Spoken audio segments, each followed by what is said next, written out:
Mais uma vez, bom dia a todos, a paz do Senhor Jesus Cristo. Nesta manhã muito alegre, com o coração agradecido, confiantes, vamos pregar a palavra de Deus. É essa a nossa missão, é a isto que estamos incumbidos de estarmos assim, difundindo o Evangelho do nosso Senhor Jesus Cristo, levando a palavra que salva, que revigora, que fortalece. E hoje nós vamos receber do Senhor uma palavra que nos instrui quando recebemos os infortúnios da vida, as críticas, as setas de palavras que às vezes nos afetam, que nos trazem tristeza, que marcam fases da nossa vida. Vamos abrir nossas Bíblias no Salmo de número 37. Salmo de número 37.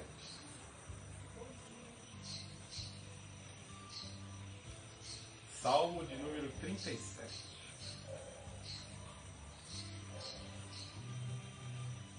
Veja, vou ler pela versão NVT, a nova versão transformadora. Salmo de número 37. Não se preocupe com os perversos, nem tenha inveja dos que praticam o mal, pois como capim logo secarão, e como grama verde logo murcharão. Confie no Senhor e faça o bem, e você viverá seguro na terra e prosperará. Busque o Senhor, a sua alegria, e Ele lhe dará o desejo do seu coração. Entregue seu caminho ao Senhor, confie nele, e Ele o ajudará. Tornará sua inocência radiante como o amanhecer, e a justiça de sua causa como o sol no meio-dia. Aquiete-se na presença do Senhor. Espere nele com paciência. Não se preocupe com o perverso que prospera, nem se aborreça com seus planos maldosos.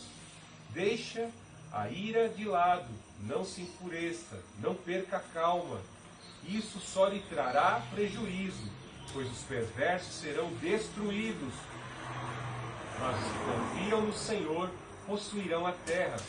Em breve o perverso desaparecerá.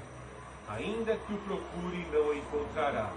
Os humildes possuirão a terra e viverão em paz e prosperidade. Vamos ao versículo 37 do capítulo 37 de Salmo. 37 e 37. Observe os que são íntegros e justos. Um futuro maravilhoso espera os que amam a paz. Os rebeldes, porém, serão destruídos de uma só vez e não têm futuro algum. O Senhor salva os justos. Ele é a sua fortaleza em tempos de aflição. O Senhor socorre e os livra dos perversos.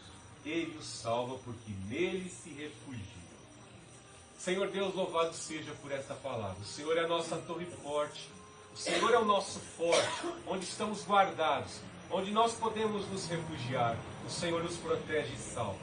Por mais que estejamos sitiados pelas corrupções do mundo, rodeados pelo mal, sendo criticados e atacados, passando lutas, nós sabemos que o Senhor nos protege dentro desta fortaleza que é imbatível. Enquanto confiarmos em Ti, o Senhor nos protegerá. Enquanto Te obedecermos, o Senhor honrará o pacto, porque Tu és fiel. Ó Senhor Jesus Cristo, nos dá força para sermos fiéis, obedecermos a Tua palavra e a Tua instrução. Te pedimos, ó Pai, em nome do Senhor Jesus Cristo, visita-nos por meio da Tua palavra nesta manhã e nos dê a Tua orientação, Pai Santo, em como agir, em como proceder. Suplicamos e invocamos, Pai Santo, o Teu poder e a Tua virtude. Em nome do Senhor Jesus Cristo, que os inimigos da igreja, que os inimigos do Teu povo, que os inimigos da pregação do Evangelho sejam afugentados agora, pelo fogo do Espírito Santo, em nome do Senhor Jesus Cristo. Fortalece a minha vida, Pai. Usa a minha vida, os meus sentidos, como canal da Tua comunicação para pregar o Evangelho. Ilumina a mente da remanescente cristã Filadélfia, para estarmos firmes na Tua palavra, santificados por ela e revigorados, Pai, em nome do Senhor Jesus. Glórias ao Pai, ao Filho e ao Santo Espírito. Amém. Louvado seja o nome do Senhor Jesus Cristo. A vida vai passando E, como eu disse até na introdução da mensagem, deste culto hoje, nós podemos olhar para trás e vislumbrar algumas fases e estágios da nossa vida. E quando vemos as fases mais difíceis, os picos de lutas e dificuldades mais difíceis, se nós estamos com Cristo hoje, podemos assim louvá-lo e exaltá-lo, porque verdadeiramente o Senhor foi conosco. Uma fase assim marcante da minha vida, eu me lembro que eu nasci no bairro da Freguesia do Ó, e eu tinha aproximadamente 6 a 7 anos de idade, e o meu pai comprou uma casinha bem simples, ou melhor, um barraco de madeira, ali onde hoje é o Parque São Lucas, um bairro, de certa forma, até de classe média alta, ali na Zona Leste.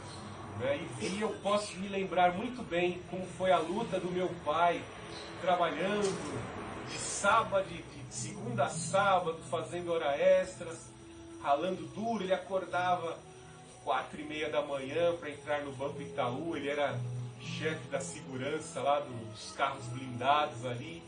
Meu pai trabalhava duro, juntando dinheiro, até que conseguimos construir.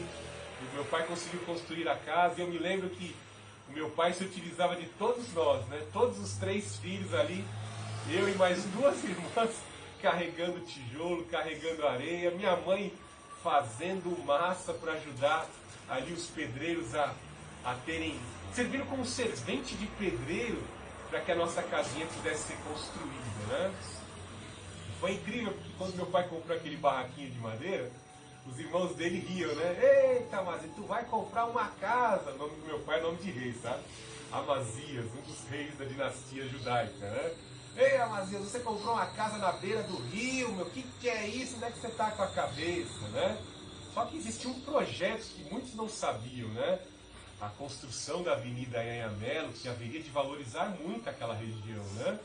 E depois que meu pai construiu a casa e assim foi pavimentada a avenida, houve uma valorização do imóvel, e depois nós mudamos para uma outra casa muito maior, né? Não vou contar todo o testemunho, só para os irmãos notarem que as grandes lutas e dificuldades sempre nos trazem lições de vida, e eu vi Deus honrar, mesmo meu pai não sendo convertido até hoje, eu vi Deus honrar as orações da minha mãe. Ela sempre pedindo uma casa, uma habitação, sempre colocando diante de Deus. Nós enfrentávamos gozação, né? Quando alguém pedia informação na rua, dizia: é perto daquela casa, tá vendo aquele barraquinho? Que era a única casa de madeira da rua. É a mulher do barraquinho ali, ó. Aquele menino mora no barraquinho. Então éramos o ponto de referência da rua, porque era a única casa de madeira, né? Mas Deus nos honrou, Deus honrou a minha família, né? Então é muito bom nós nos lembrarmos de como o Senhor nos fortaleceu em certas fases da vida. E eu tenho certeza que todos aqui na Remanescente, como você que nos ouve aí pelo YouTube, você tem momentos da sua vida em que você passou situações dificílimas. Se você é cristão, você se lembra: Deus me ajudou, Deus me fortaleceu, Deus me revigorou. Outros às vezes, né? Eu venci pela minha competência. Hoje, se você é cristão hoje, você reconhece: foi Deus que me ajudou lá, porque sabia que lá no futuro eu haveria de aceitar Jesus. E às vezes tem pessoas que ainda não aceitaram Jesus, mas já estão sendo salvas, para que quando no momento certo se converterem, vão se lembrar que é o Senhor quem ajudou. E esse Salmo 37, ele é didático, no sentido de ensinar a nós, filhos de Deus, como nos portar diante dessas lutas, dessas dificuldades, de críticas, que são como setas que vêm contra a nossa vida, gozações, né? Que vêm como setas e tentam impedir o nosso caminho, tirar o nosso foco, tirar o nosso alvo, desprestigiar o nosso trabalho para que ele não prospere. Nós precisamos do conselho da palavra de Deus, a orientação de Deus, porque essas lutas e dificuldades fazem parte, de certa forma, do que Deus tem a construir e a concluir no futuro, no tempo determinado de Deus para a nossa vida. Nunca se esqueça, nós temos um pacto com Deus, nós temos uma aliança com Deus, E esse outro lado da aliança, que é a parte de Deus, ele é fiel, ele é todo poderoso, ele é fiel para cumprir. Isso já viu até refrão de música. E é muito bom que você decore isso como um refrão de música. Deus é fiel para cumprir porque ele tem todo o poder em suas mãos. O nome do Senhor Jesus Cristo, quando é pronunciado com fé, ele tem poder, ele tem todo o poder. O Espírito que emana por meio da fé que você tem nessa palavra, tem poder para realizar. Às vezes não é ali naquele momento, mas é num processo. Alguns milagres são a curto prazo ou instantâneos, outros são a longo prazo. Como eu citei a história de Davi na abertura deste culto. Então temos que entender e gravar isso na nossa mente de forma didática, de ensino. Nós temos que nos instruir constantemente por meio dos salmos. Algo interessante que eu gostaria de falar, não só desse salmo, mas como de muitos salmos, todos os salmos, nós encontramos esse sistema educacional judaico que é essencial. Por que nós vemos hoje nos testes de conhecimento os nossos alunos brasileiros tirando os últimos lugares no índice de educação, no INDEB? Por quê?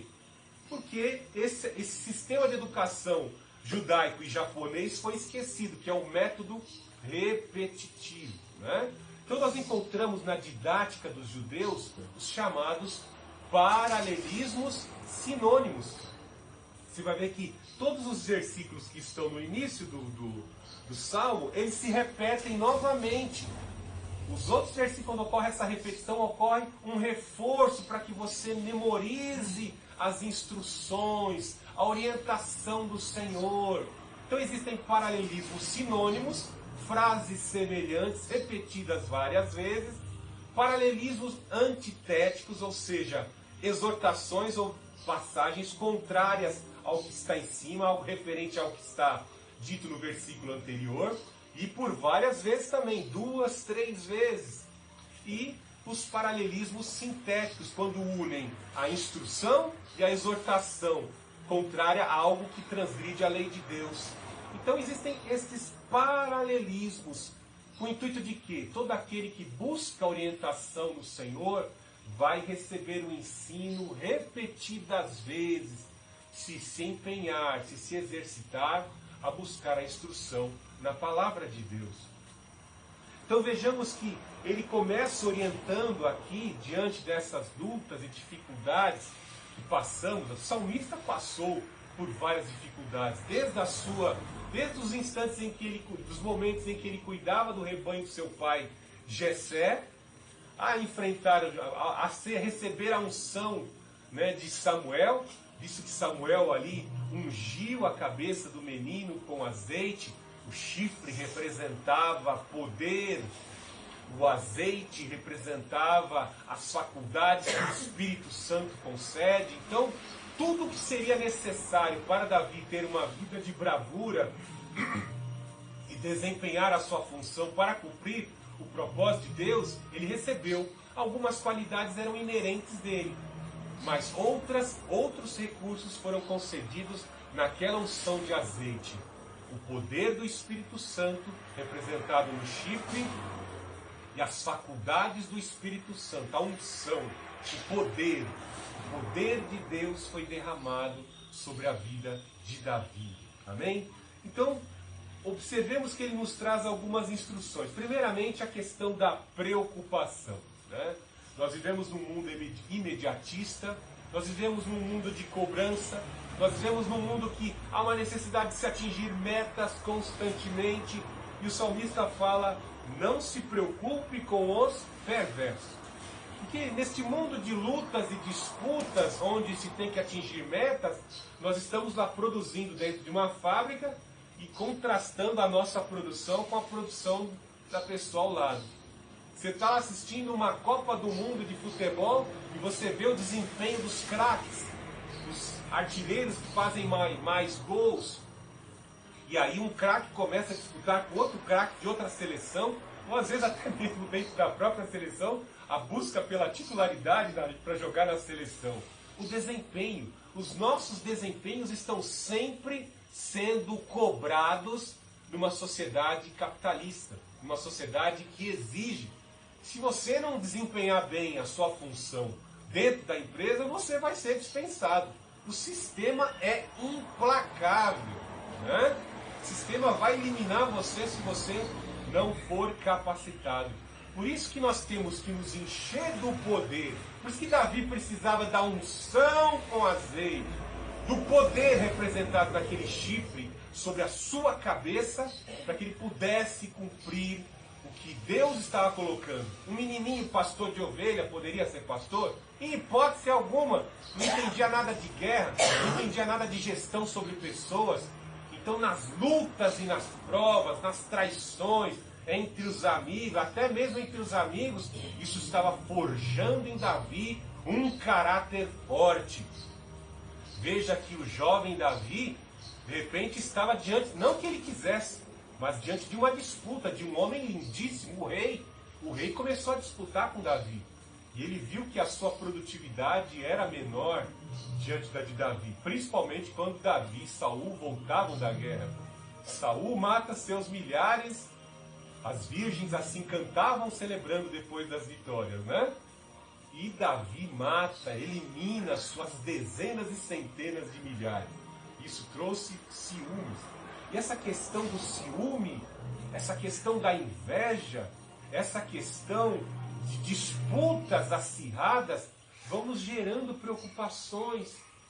De repente, você, filho de Deus, que tem o Espírito Santo, esse mesmo Espírito que capacitou Davi, de repente você se vê preocupado porque não tem as coisas que o mundo tem, ou aquele seu companheiro de trabalho tem, ou aquela sua companheira tem, né? Eu vi uma coisa terrível, né? No dia dos namorados, uma jovem, eu não tenho o namorado que aquela minha amiga tem, que aquela irmã tem, o marido que ela tem, a casa que ela tem, o carro que ela tem.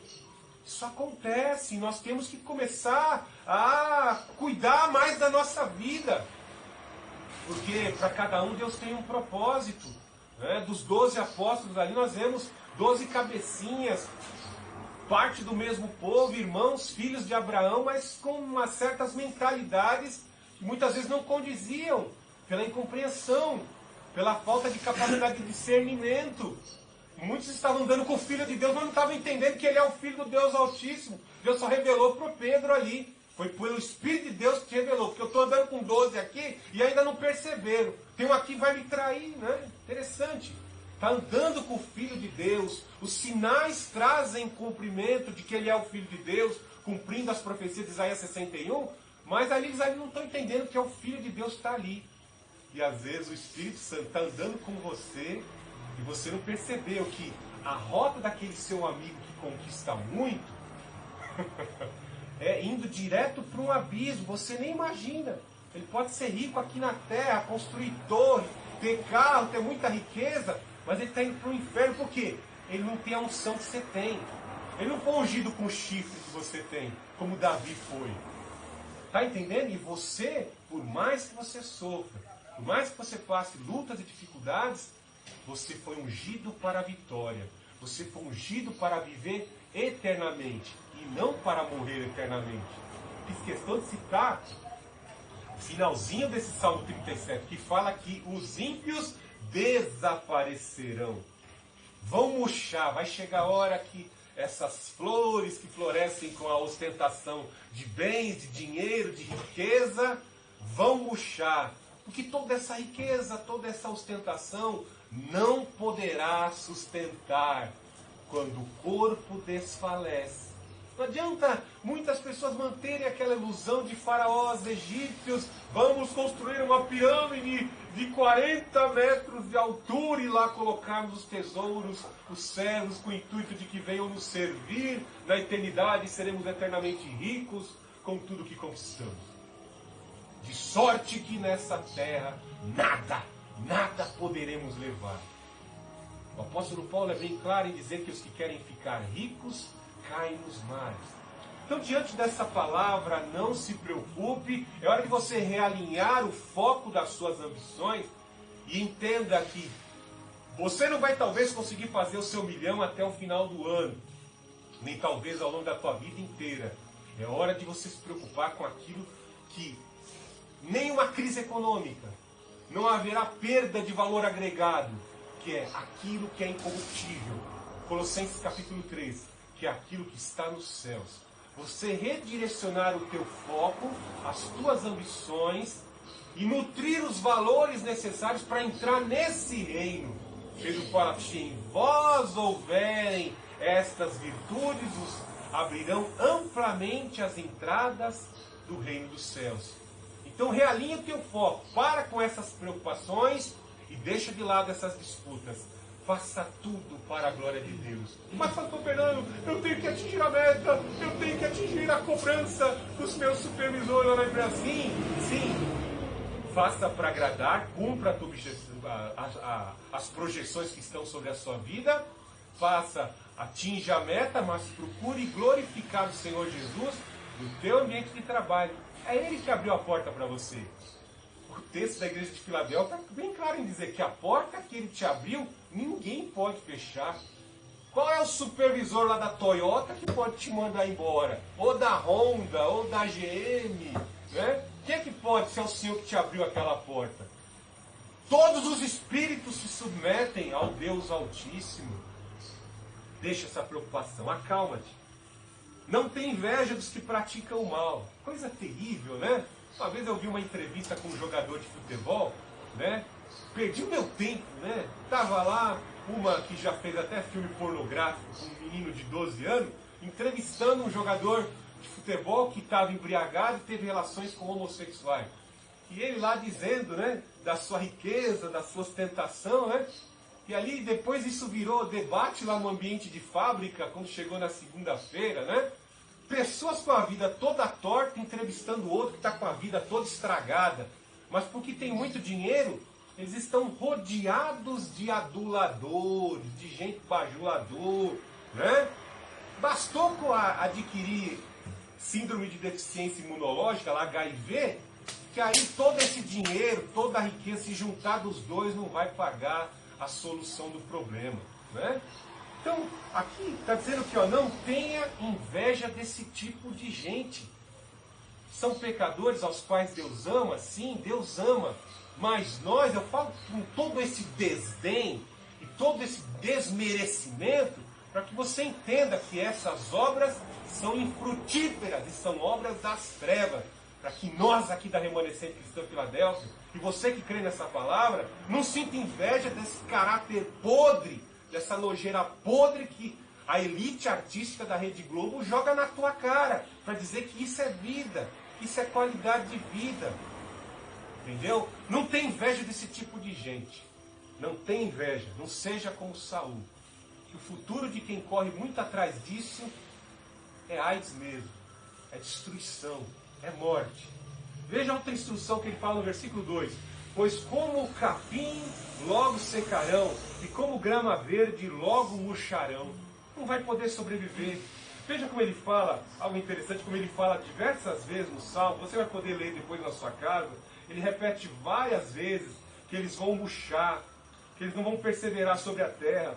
Aí no versículo 34, põe a sua esperança no Senhor, ande com firmeza pelo caminho dele, ele honrará e lhe dará a terra. E você verá os perversos serem destruídos, vi pessoas más e cruéis florescerem como árvores em solo nativo. Mas o que vai acontecer? Depois vai desaparecer, veja no 36. Então ele repete com outras palavras que essas flores vão murchar, vão desidratar, vão perder energia. Vai chegar uma hora que todo esse dinheiro, toda essa riqueza não vai poder produzir energia e vai desidratar e vai murchar e vai perecer. E quando perecer, triste será a eternidade. Veja a instrução. Primeiro ele fala, não se preocupar, não tenha inveja. Aí depois ele fala, no versículo 3, confie no Senhor. Isso é muito importante. Servimos um Deus que é invisível, mas que tem todo o poder. O que Nero mais odiava, um dos protótipos do anticristo, é de ver que a igreja ia até o Coliseu confiando, louvando um Deus invisível. Ele odiava, porque na mente abominável de Nero, ele só via deuses que estavam tangenciados através de escultura. A imagem dele tinha que ser idolatrada. E os cristãos preferiam adorar o Deus invisível, preferiam morrer pelo Deus invisível, do que adorar a imagem dele, a imagem da besta. Com Domiciano também era assim. Essa é a ostentação dos líderes, né? Veja que eles fazem isso nas escolas, né? Hitler fazia isso, né? Fazia as crianças adorarem a imagem dele. Quando caiu o regime lá de um dos anticristos, Saddam Hussein também, né? A cidade lá em Tikrit cheia de estátuas de Saddam Hussein. Os ditadores gostam desse tipo de idolatria à imagem deles. Mas não adianta, tudo isso não vai sustentar. Não adianta confiar em nada disso. Veja que ele fala, confie no Senhor. Tem gente que confia na mão do ditador. Tem gente que confia na força do Estado. Ah, eu confio que tal pessoa fará isso por mim. Basta um probleminha. Basta às vezes uma pedrinha na engrenagem e o negócio degringola, o negócio não funciona. Agora na palavra de Deus não. O nosso Deus, ele tem uma capacidade de intervir para poder mostrar para você que ele é fiel àquilo que ele promete, porque ele independe da circunstância. Como eu disse, uma pedrinha no meio de uma engrenagem pode levar tudo a degringolar. Mas o Senhor não. O Senhor, ele pode agir. Ele tem todo o poder para agir. E nós temos que desempenhar fé nessa palavra. Veja que talvez Abraão não estava entendendo nada quando ele foi chamado. E as dificuldades que ele enfrentou no meio das suas peregrinações, podia pensar, esse Deus vai falhar. Será que eu não ouvi vozes, não? Será que eu não ouvi vozes? Será que essa palavra que o pastor está pregando realmente vem de Deus? Confie no Senhor. Algo importante que nós temos que entender é que nem a morte pode nos separar do amor de Deus. Se nós estamos em Cristo Jesus, até se nós morrermos daqui a 3 segundos, nós estamos garantidos com Ele, será melhor do que tudo que a gente possa estar buscando ou tentando alcançar nessa terra. Por isso, confie no Senhor, porque se Deus entrega essa palavra a você nessa manhã, Ele já demonstrou pela ressurreição do Filho dele, que Ele tem poder de ressuscitar pessoas dentre os mortos. Em especial, pessoas que confessam que o Filho dele ressuscitou dentre os mortos. Se confessares com a boca que o Senhor Jesus ressuscitou dentre os mortos. Então confie no Senhor. Nós estamos guardados nele. Confie no Senhor, faça o bem. Algo muito importante e que demonstra, que vem expressar nossa confiança que nós temos no mundo, são as nossas atitudes de bem que praticamos. Será que estamos verdadeiramente praticando o bem? E uma coisa bem certa, às vezes as pessoas dizem que confiam porque receberam o impacto de uma mensagem, ouviram a pregação do Evangelho, mas depois as lutas se intensificam na próxima semana, no próximo mês, e a pessoa começa a perder as suas forças, começa a desvanecer a sua coragem. Por quê? Porque a pessoa deixa de ler a palavra e de obedecer a palavra de Deus. Para que a nossa fé seja forte, para que a nossa fé seja confiante, nós temos que alimentar essa fé. E aumentar assim a nossa fé, a nossa confiança vai sendo robustecida, vai ficando forte, fortalecida. E como é que nós fazemos isso? Enfrentando os desafios de obedecer e confiar. Obedecer e confiar. Alguém vai dizer, vai lançar uma seta em você. Ah, mas por que você obedece? Você confia que isso aí vai dar certo? Continue agindo, continue confiante. A vida de José no Egito é um belo exemplo disso. Os sonhos e promessas que foram conferidos no sonho alimentaram a vida de José, para em momentos assim que ele poderia muito bem ter tido ali um rolo, um caso sentimental com a mulher de Potifar, e ele fugir daquela mulher e declarar a sua confiança em Deus. Seria eu infiel a Deus? Então note que obedecer, agir em harmonia com faça o bem, obedecer, vai aumentar a nossa confiança no Senhor. O texto da igreja de Filadélfia é bem claro em dizer, né? Sendo fraco, fraco, o Senhor conhece o nosso interior. E como vocês, sendo fracos, buscaram força no Senhor, eu os livrarei na hora da provação. Então quem fortalece a igreja é o Espírito Santo. E recebereis força e poder ao descer sobre vós o Espírito Santo. Veja que ele fala, confie no Senhor, faça o bem e você viverá seguro na terra e prosperará. É difícil o caminho, mas continue confiando, continue fazendo o bem e você prosperará. Na jornada, no meio da jornada ou no final da jornada você vai ver que você fez o correto e fez as coisas que agradam a Deus e você não receberá juízo do que você fez. Veja que ele fala, entregue o seu caminho ao Senhor, confie nele e ele o ajudará. Depois de algumas desilusões da vida, depois de algumas frustrações, nós ficamos muito desmotivados a fazer planos. Recebemos uma palavra como essa e falamos, poxa, confiar, já tentei tantos caminhos, estou desanimado. Pastor Fernando recebeu um golpe terrível o ano passado. E a gente fica abatido até para dar conselhos. Pessoas nos ligam por telefone, querem ouvir uma palavra. Pastor, você está diferente, né? Você está abatido. Que às vezes a gente toma certos golpes na vida e a gente fica desmotivado a dar instrução para as pessoas. Porque ficamos abatidos, né? Imagine Paulo, né? Com tanto amor com Demas e o Demas se perverte, né? Imagine Jesus andando 3 anos com os discípulos e ele está ali vendo os 12. Um vai trair, os 11 vão me abandonar, né? Ele só acha mais fidelidade lá na Maria Madalena, nas mulheres que, né, que corajosamente ficam ali querendo ajudar, estar próximo do rei. Então, é terrível essas situações. Porque às vezes essas frustrações não nos estimulam a confiarmos e como viver. Parece que Deus me abandonou. Eu confiei tanto, achei que eu estava indo por um caminho certo e veio uma onda, veio um vento e me derrubou. Nós temos que continuar entregando. Porque bem assim, nós vemos os discípulos quando viram que o Senhor Jesus Cristo morreu. Todos, os 11 ficaram moqueados. Judas saiu para se suicidar. As mulheres estavam mais perseverantes em cuidar do corpo, mas os 11 com medo ali. 2 estavam indo na direção errada, lá no caminho de Emaús, né? Mas o que o Senhor Jesus Cristo faz? Logo que ele ressuscita, ele já vai dizendo para a primeira evangelista, a primeira missionária, vai e diga para o Pedro lá, avisa eles que eu ressuscitei. E ela não queria largar o mestre, né? O Senhor Jesus vai de encontro aos discípulos no caminho de Emaús. Para quê? Continuem entregando o caminho nas minhas mãos.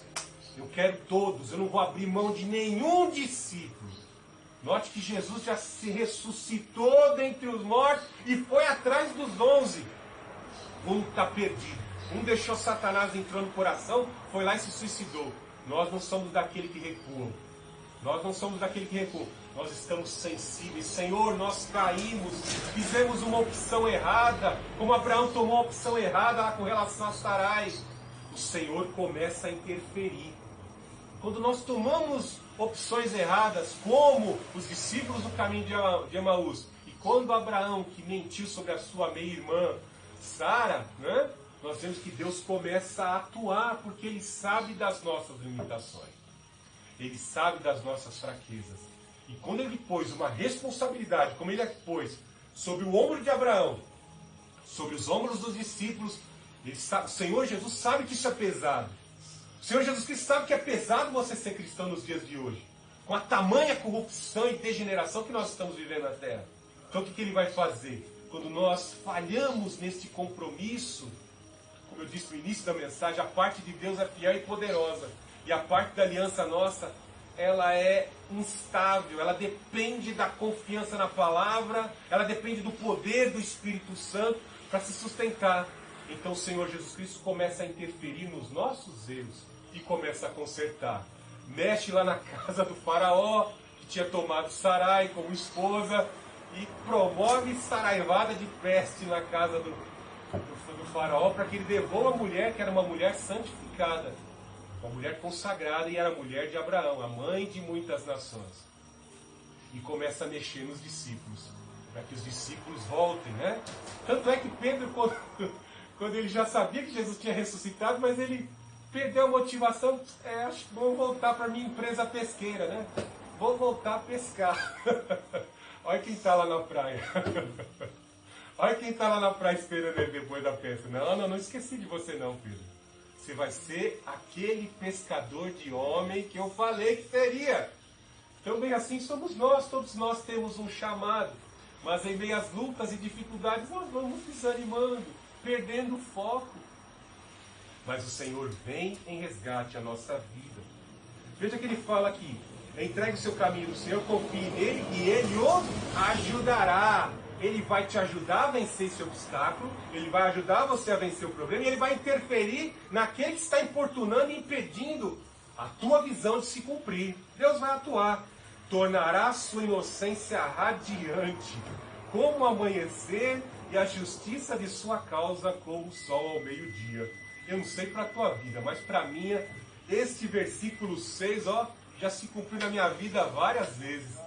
Quantas vezes lá no passado, na adolescência, quando eu era um jovem seminarista, eu falava a verdade, algumas pessoas desprezavam, isso aí daí não sai nada, esse menino aí é inconsistente, né? É voz de um menino sonhador, né? Passam-se anos, pessoas reconhecem a palavra que saia de nós. Que as pessoas vão se decepcionando com os outros que elas acreditavam e começam a ver, poxa, aquele que eu desprezava há 20, 30 anos atrás, olha no que se tornou. Olha, está conduzindo a igreja. É pastor de igreja. Não perverteu-se. Né? Até os alunos da sala, quando você está fazendo teologia, alguns falam assim, todos pensam, sairá daqui 35 pastores. Se contar da minha turma, só tem uns 4. Nem diáconos são. Complicado isso, né? Então veja aqui que o Senhor faz a nossa inocência, a nossa justiça, a nossa vida, ser exaltada e ficar radiante como o sol. Lembra da mensagem que fizemos aqui sobre Débora e Baraque? Porque todos que te louvam brilham como o sol ao amanhecer. Assim como temos certeza que o sol vai raiar ao leste todas as manhãs, bem assim somos nós. Nós temos que ter essa certeza e convicção. Nós também vamos brilhar. E aqueles que estão ao nosso derredor vão ter que ver o vagalume brilhar nas trevas. Vão ter que ver a nós, remanescente cristã Filadélfia, brilhando como vagalumes do Senhor, num mundo de trevas, como referencial. Todo mundo no escuro em trevas, mas tem luzeiro ali. Olha, aquela portinha pequena ali que eu desprezava. Vi um comentário assim, há 2 semanas atrás. Olha, eu olhava para aquela igrejinha pequena, não sabia que tinha um mestre ali. Vagalume nas trevas, brilhando, expressando a glória do Senhor. Veja que ele fala no versículo 7. Aquiete-se na presença do Senhor, espera nele com paciência. Não se preocupe com o perverso que prospera, nem se aborreçam com seus planos maldosos. Né? Vemos tanta gente fazendo maldade, mas em repetição ele fala de novo. Esses que ostentam poder, que praticam a marginalidade, corrompem os valores, estão em altos escalões das instituições, estes vão perecer. Não poderão sobreviver. A palavra de Deus já foi determinada sobre eles. O dia terrível do Senhor vem, quem poderá sobreviver? O profeta Joel disse essa profecia e vai acontecer. Mas vem que ele dá mais uma instrução para você. Tenha paciência. Você está só recebendo perseguição no seu ambiente de trabalho. Você vai para a rua, não consegue vender o seu produto. Lá na fábrica estão criticando o seu trabalho, na sua empresa estão lá lançando setas de desmotivação sobre a tua vida. Você foi explorado, sugado no seu ambiente de trabalho. Exigiram metas da sua vida lá no banco onde você trabalha. Sugaram tudo de você. Você está sem força. Você acha que vai ser impossível chegar? Se revigora no Senhor. Ele prometeu aqui. Aquieta-se na presença do Senhor. Vai chegar uma hora, como você e o rei Josafá não vão poder lutar com a dimensão. Você vai mensurar o tamanho do inimigo, as proporções do inimigo, você não vai ter condição de lutar. Como Baraque. Você tem certeza, Débora, que eu vou vencer sobre os inimigos, os carros de ferro de Cícera? Eles têm carro de ferro. Você vai junto? Se é de Deus mesmo, eu duvido que você vá. Né? E a Débora, confiante na revelação daquele que concedeu, diz: nós vamos vencer. A vitória vai ser tua. Você vencerá. E eu vou junto para comprovar que esse Deus que revela esta palavra é Deus verdadeiro. Então nós temos que aquietar, sossegar. E como é que a gente consegue sossegar? Se agradando no Senhor, se deleitando na sua palavra, observando como o Senhor agiu e trabalhou na vida dos heróis da fé, entendendo o tempo de Deus, entendendo a forma dele trabalhar no nosso caráter e preparar as nossas estruturas para assim nos conferir a bênção. Amém? Irmãos, vamos deixar esta mensagem, a conclusão desta mensagem, para um outro próximo domingo, para não estendermos muito o tempo. Amém? Que Deus abençoe grandemente a tua vida. Vamos nesse momento estar clamando a presença do Senhor.